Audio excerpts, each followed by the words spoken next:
स्पर्धा परीक्षांची तयारी करणाऱ्या सर्व उमेदवारांसाठी महत्त्वाची माहिती। महसूल विभागाच्या माध्यमातून साधारणतः 35,000च्या आसपास जागांची भरती होणार आहे। ठाकरे सरकारच्या काळात ज्या जागा काढण्यासाठीचे सर्व प्रयत्न केले गेले होते, आज त्याला यश मिळताना दिसत आहे। आपण सर्वांनी या वेबसाईटवर लक्ष ठेवून त्या जागा निघाल्या तर आपण ताबडतोब अर्ज करा आणि आपले भविष्य घडवून घ्या।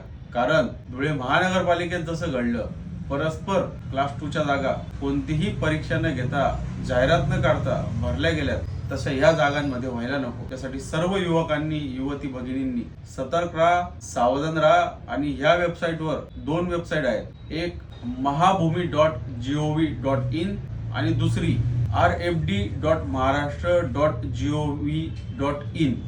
या दोन्ही वेबसाईटवर आपण लक्ष ठेवून राहा। या 2026च्या आधी साधारणतः 35,000 जागा रेव्हेन्यू डिपार्टमेंटमध्ये भरल्या जाणार आहे। त्यामुळे लक्ष ठेवा आणि आपल्या हक्काचं कोणी हिसकवणार नाही याची काळजी घ्या। आम्ही तुमच्या सोबत आहोतच। धन्यवाद। जय हिंद, जय महाराष्ट्र, जय शिवराय।